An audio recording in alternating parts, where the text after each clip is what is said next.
We have in the studio Dr. Echesi Kanku, who is an expert but also a lecturer on the subject of communications, but also does a lot more activities and talks on media monitoring and the content that is delivered by the media to the audiences. But we're putting this very discussion in perspective because we know that is an electioneering. A lot more of the politicians, who are constantly, of course, our friends, giving a lot more information in terms of what the ideas would be if they are elected into office. But how is the media reporting the issues? And how are those issues also being received by the audience or the voters? And those messages from the politicians, how are they being targeted rightly? Dr. Echesi Kanku is here. Thanks for joining me, my good friend. No, it's good to be with you, my brother. Okay. And you have written a book too, The Afrocentric Obama and Lessons on Political Campaigning. I think I saw this on Facebook. I didn't know you wrote it. Congratulations. Thank you very much. It's being sold on Amazon? It is on Amazon, so you can get it online as well. Great. All right. We'll find some time and review this very book for you. Sure. But what's your own perspective about, generally, about media and the way elections are, I mean, just generally, because we know the US, so they're having theirs, etc. How elections are covered, is it being done in the right perspective? Or? Right. You know, I think by this time we all agree that the media are very indispensable to the kind of democracy that we have.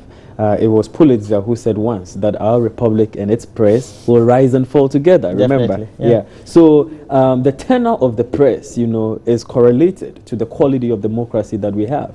And so I think across board there is that recognition. If you look at the US, for instance, the Washington Post and the New York Times have been praised for the kind of reportage that they've had in this election cycle, in terms of being very critical, in terms of being very detailed oriented, and being able to investigate information about Donald Trump's foundation, Clinton's foundation, the taxes and all of that.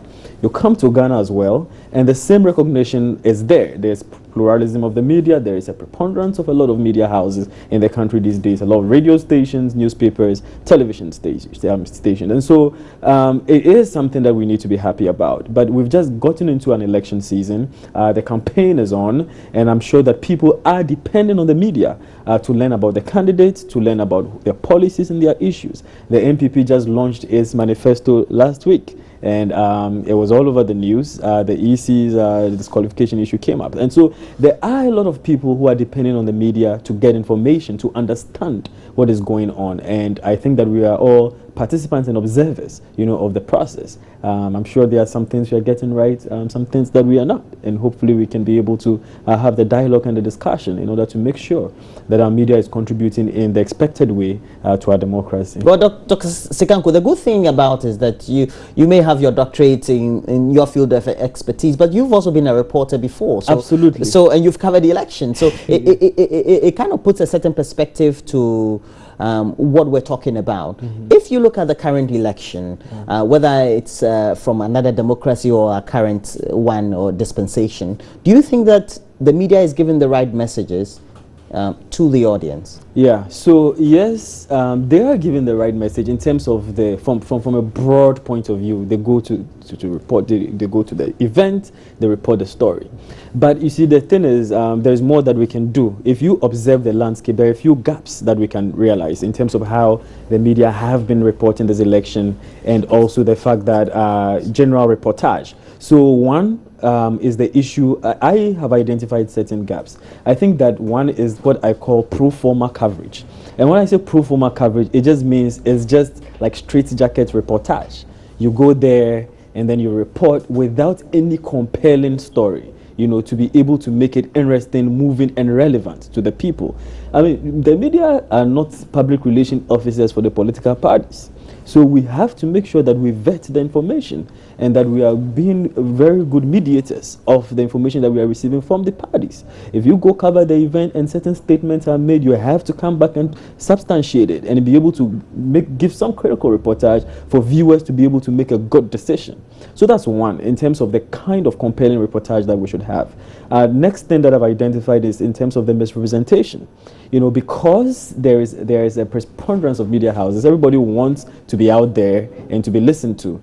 And that sometimes leads to some sensational jingoistic kind of journalism. That is when the headlines are exaggerated. You read the headlines and they don't even match the stories that have been written about it. And then I think there's some form of trivialization of the news as well. And I think this goes to the local radio stations. I mean, in as much as you want to make the news very interesting and exciting, it does not also mean you should do that to the detriment of the substance and the importance of the information. And so that also means that you should not overgeneralize, you should not ridicule, I mean, news or information, or tone it down to an extent that it has a very negative influence. And then in terms of the language that is being used, we all know that in Africa, when we talk about elections, one of the things that we are always concerned about is conflict.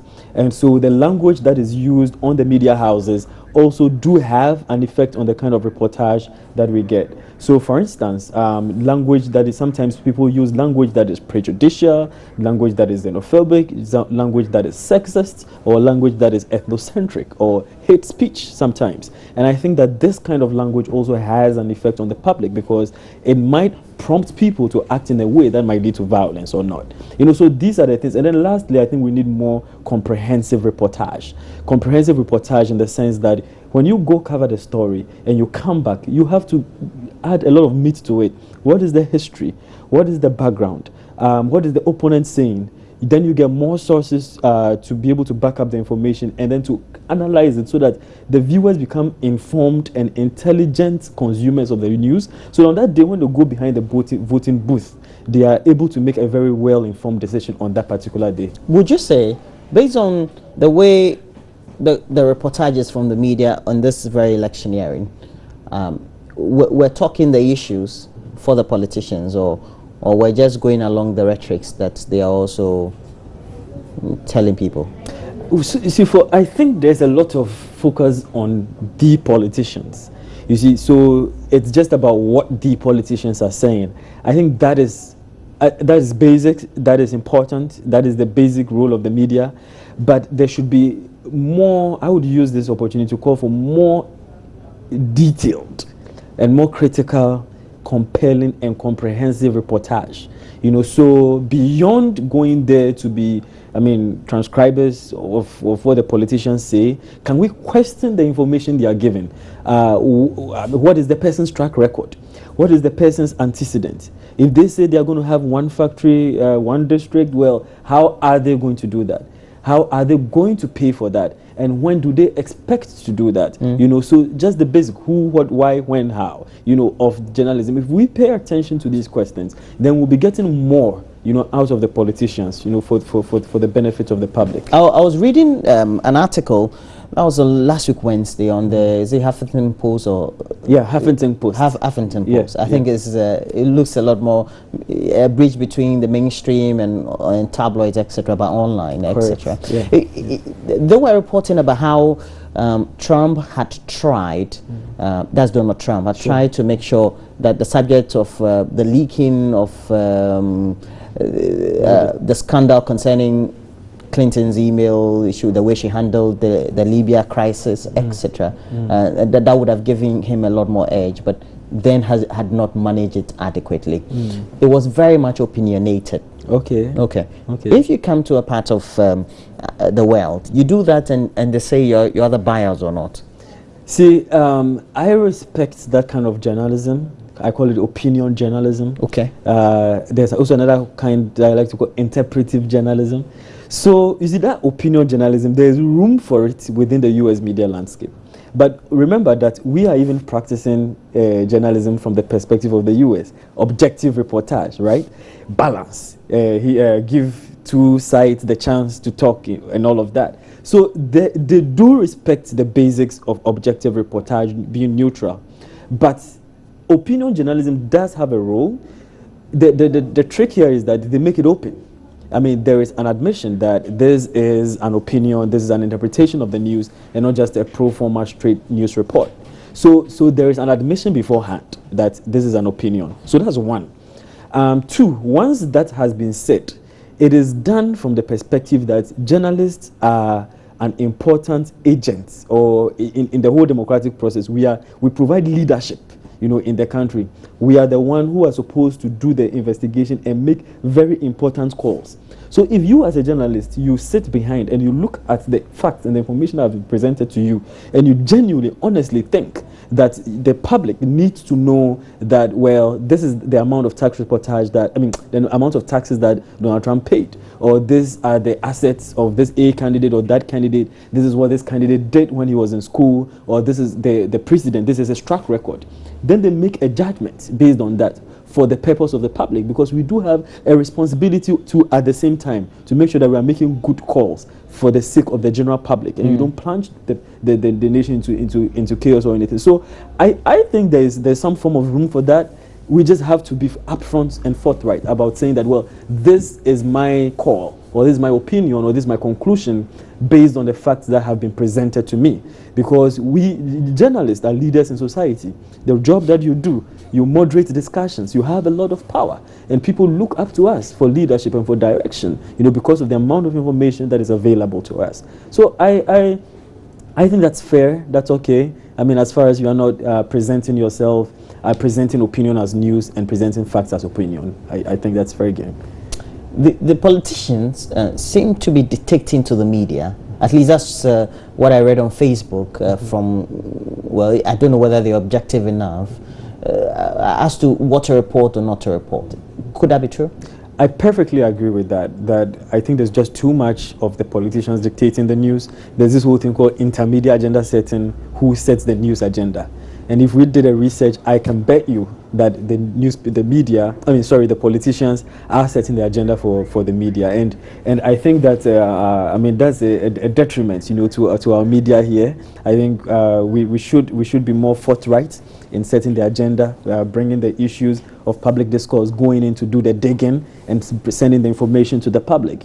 This is what you said you would do on the floor of Parliament. When you went on this interview, you said that. And then this is what you did. Well, Mr. Politician, can you tell us exactly what your position is? We have to go into the historical documents, go into archives, go into meeting records, the paper trail. Follow the paper trail. What has our money been used for? Just do some form of digging, and some form of investigation aside, instead of just waiting for the politicians to have a campaign, going to the campaign platform, and then coming back with the stories and reporting. That's fine. But you see, I think that there is a more aggressive role that we can take, a more interpretive, a more critical, a more agenda-setting role that we can take. We are the gatekeepers of society.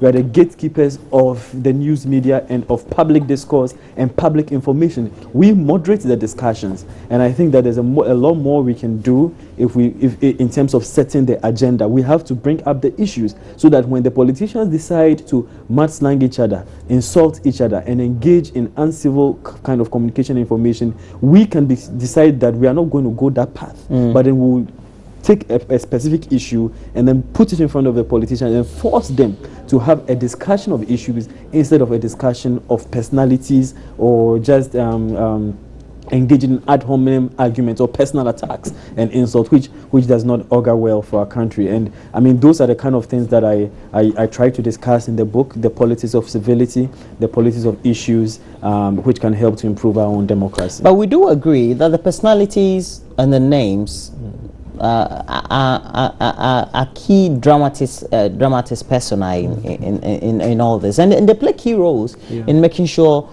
people also listen to the content that the media churns out. So how do we differentiate that? Absolutely. The candidates are the major players. They generate the news, they drive the news. So yes, there is room for that. There is room for covering the candidates.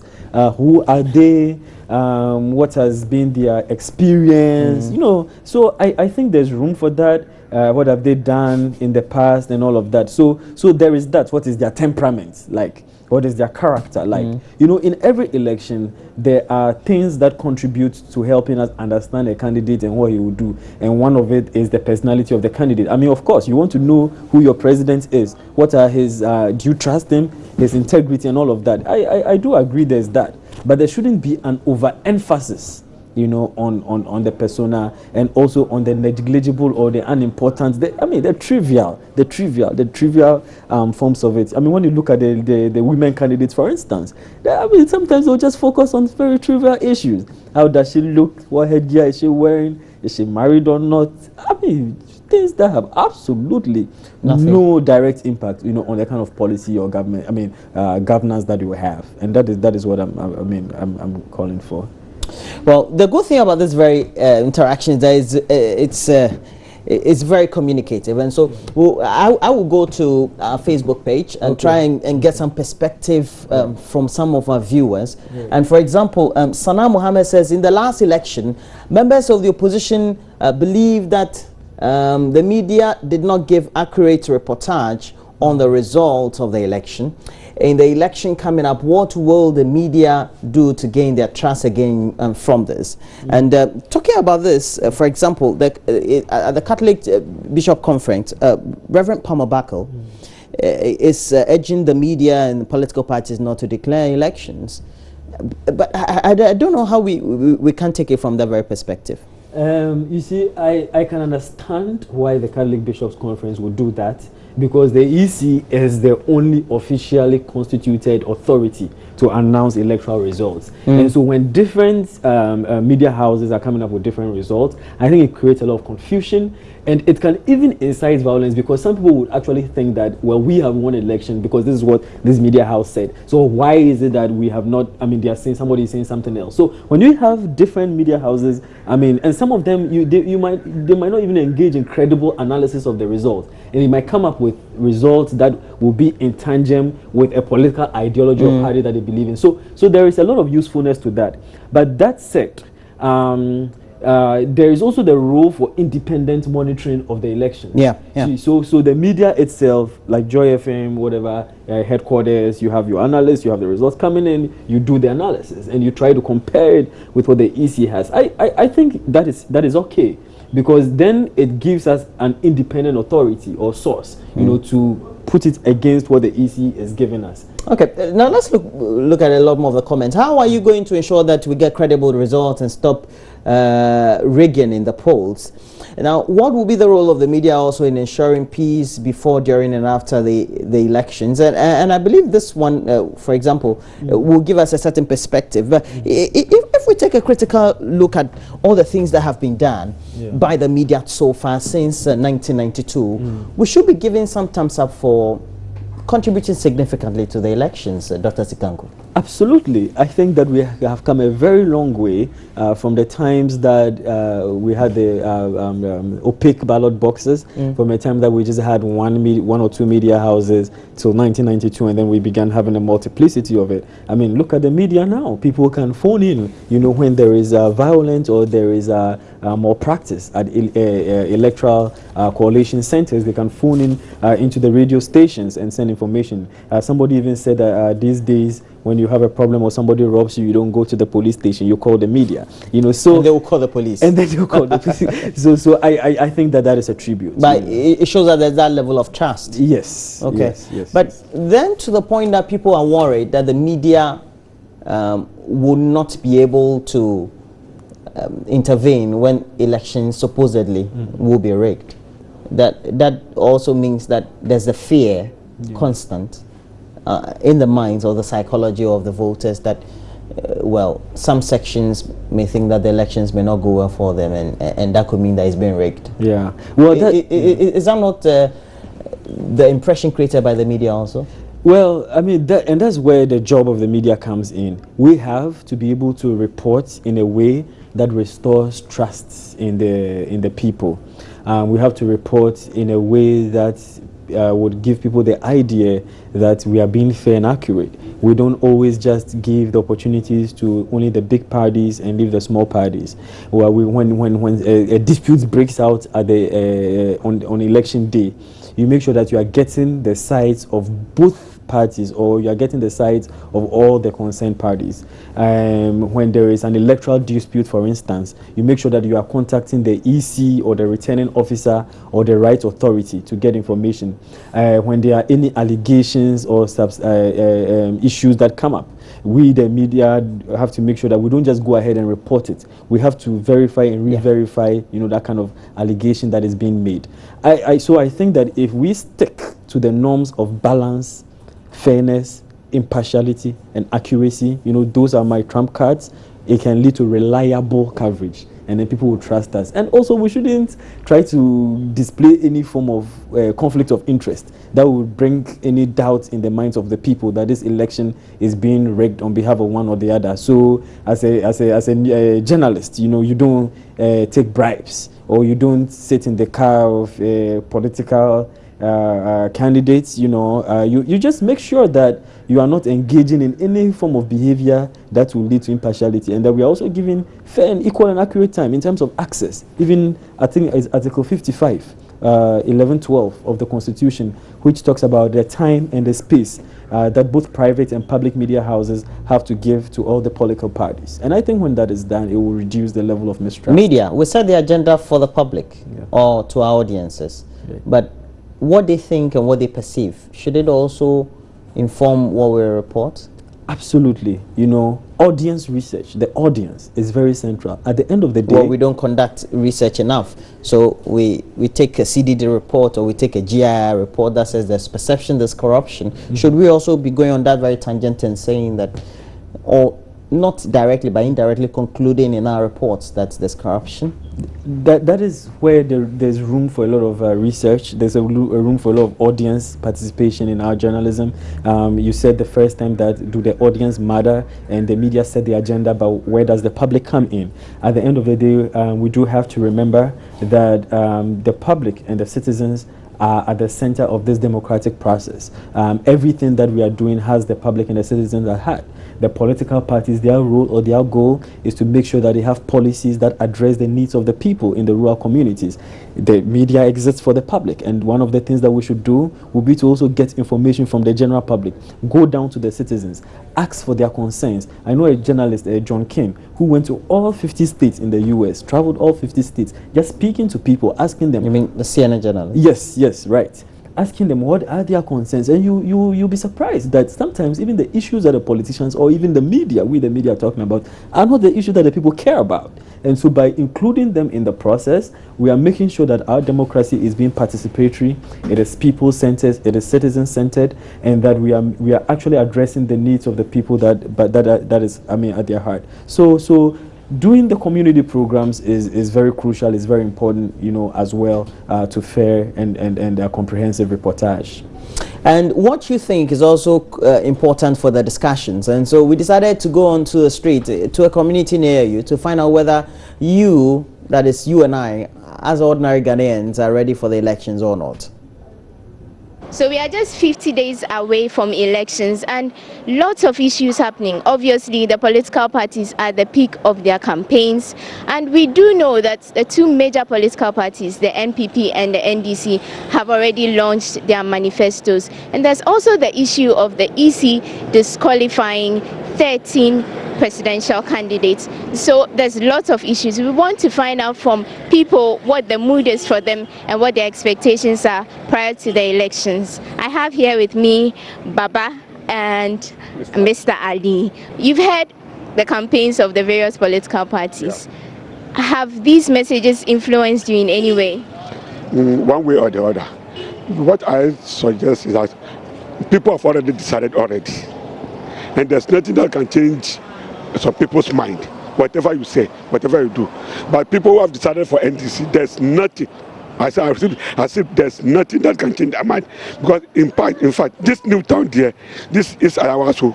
There's no two ways for MPP. They don't have chance here. But if you go to Central Ayawaso, that place, there's no chance for NDC there, because the man there, Mr. Kote, is a hard-working man.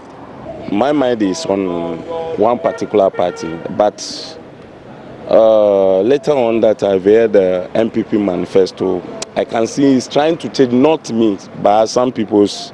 No, I'm talking about you in particular. No. there's a little bit of tension because of the disqualification. Do you have any fears? Do you think this is going to cause any? Not going to be anything, inshallah. I hope with God with us, nothing will happen. It's just an imagination. That way it will happen, it will happen. Ghana, we are above all those things. If you can learn from other countries what is happening over there, I don't think we like to experience such thing. Where am I going now? Where are you going? Where are you this one going? What about the old ladies? What about the kids? Where are they going? We would like them to go to Togo or to go to Burkina or wherever. They also have their own problem. So I hope, I pray to God, and inshallah, nothing will happen.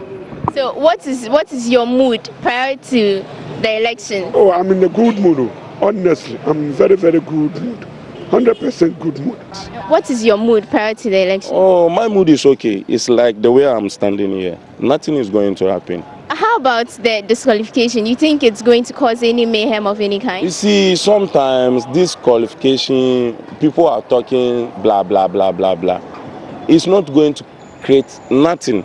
And we thank God we will do this election with peace and nothing will happen to us. Because those who have disqualified, you know the rules and the regulation of the this thing, election. Or the registration, or how will I say it? I standing here don't know about that. It's the EC boss, she's going through the right channel. So this disqualification is not going to create any mayhem for us. We are going to enjoy our peace and this thing, peace election. We don't have anywhere to go. It's Ghana first. I'm asking what you think that they should do. If you have any expectations, there are particular things you are looking out for that you want them to do between now and when the EC declares the results. What I will say now from all the presidential candidates, they should call their supporters, talk to them, and I think whatever they will say to their supporters will give us the good result. So I think that I wish that from them.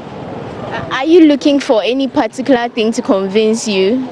No. Okay. How about you? What? What are you looking for any particular thing? Are you looking out for anything that the political parties should do between now and when the results are declared? There's nothing they can do. Everything has been, almost everything is also almost completed. We are even if they say election today or tomorrow, people are ready for it. So there's no magic anyway. What they are saying today, we have read it and we are still hearing it. So there's no new thing that coming to tell any other person again. I don't understand. What they say here, when they go to Accra, they say when they go to Kumasi, they say it's almost the same one message. As a Yatia bread, so we know who we vote for, that kind of thing. But that's from the perspective of the ordinary voter. They said they know the politicians inside out. But why is it that the media, we don't tend to report what the ordinary voters think? I mean, because from what I hear, that's the kind of perception I have. Yeah, well, maybe because the ordinary voters are not as sensational and as jingoistic as the politicians are. But anyway, but no, I do think that things like this are really important. You know, there is nothing that can make up, you know, for what you would find on the ground. And sometimes I think that you find some of the most compelling and most moving stories from what you hear from people when you go out there to interview them in the communities, when it comes to access to even education, affordability of daily goods and products. When you go down to the villages, I think you would find very moving stories on how people are faring every day. And I think that gives us a very good sense of the reality on the ground, and it forms a basis, you know, for our own work as journalists. We have on the line Jacob Osei-Boab. Joy is an independent candidate for the December 7 presidential election. Thanks for joining me, sir. Now, particularly, before I come to the main questions as to how so far your campaign is going, how would you say, from the perspective of you as an independent candidate, the media is treating you as far as the reportage is? Good morning to you, Roland, and a very good morning to your listeners around the globe. Thank you. I was asking the question. I said before we come to the main issues of how your campaign is going, how would you say the media has treated you as an independent candidate in this election in terms of how the reportage should go? Well, I cannot say it's the media alone, but it's rather the system for which the media actually plays a role, because all the eyes were on rather the political parties. And that's why the fact that I said that I was also going to stand. But then we are not deterred by anything.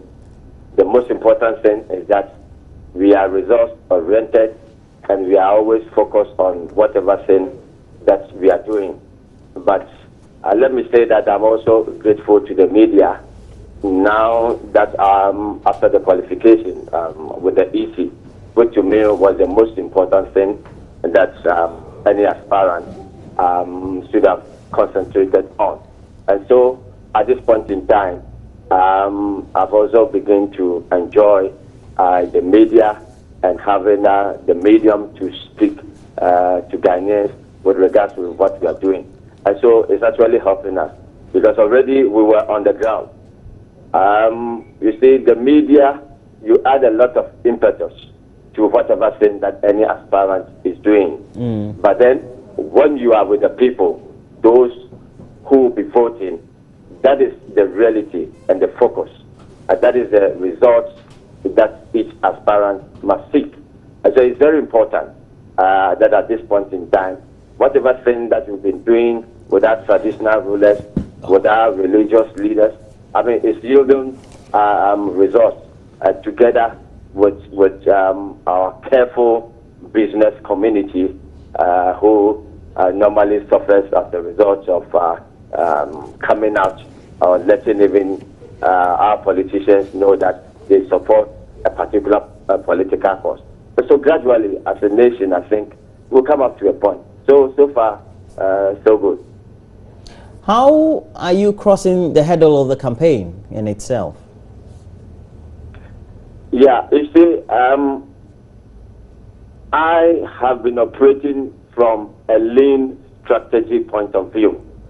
You see, but it's rather unfortunate that when you say that you are no party president, unfortunately, the media especially might want you to portray yourself and compete and do your things just like the political parties. No, I always operate from the no-party point of view because we believe that the sovereignty of our nation resides with the people. So we go to the people and then we speak to them directly. We tell them about who we are. And so that's not the fact that even in 2012 somebody will say that they did not garner much, but at least we were able to show that the political parties were not that afar, with the exception of MPP and NDC. The rest of the political parties were not that afar from what we actually had. So, but this time round, we've done a lot of work over the years since 2012. Most people have known the way have contributed to a lot of things. And for that matter, this time round, I think it's going to change. The psychic of partisan politics, we know that it's going to take time. Even it surprises some of us that we have media people who will actually ask you, so which party do you belong? Despite the fact that you are an independent presidential aspirant or no party presidential aspirant, a media guy can ask you which party do you belong. So you could see that we have a lot to educate one another. Well, we have to let you go, though. But from all that you're saying, I seem to get the perception, or I seem to draw the conclusion that despite contrary views, you seem to be very much self-assured that you win the election. Sorry, there was a bit of noise. Okay. I'm saying that from all that you're saying, contrary to what the view is out there, you seem to be very much self-assured that the election is for you. You're winning in hands down, so to speak. Oh, we are doing our best, but this time around, I think it's going to be a shocker, because we've done our homework very well. You know, we know what we are doing, because it's up to the voters. Unfortunately, you cannot force anyone to vote for you. You rather have to appeal to their conscience. And now most people, and especially our traditional leaders and our religious leaders, are coming to realization that we are fed up with the Goliaths coming from the political parties. We are fed up. The Goliath that is threatening all of us is how the pusher of these political parties, especially the MPP and NDC. And everybody thinks that it's about time that we did away with them, okay? And then make sure that our nation will move forward. That is exactly what is going to happen, and it's going to be a shocker.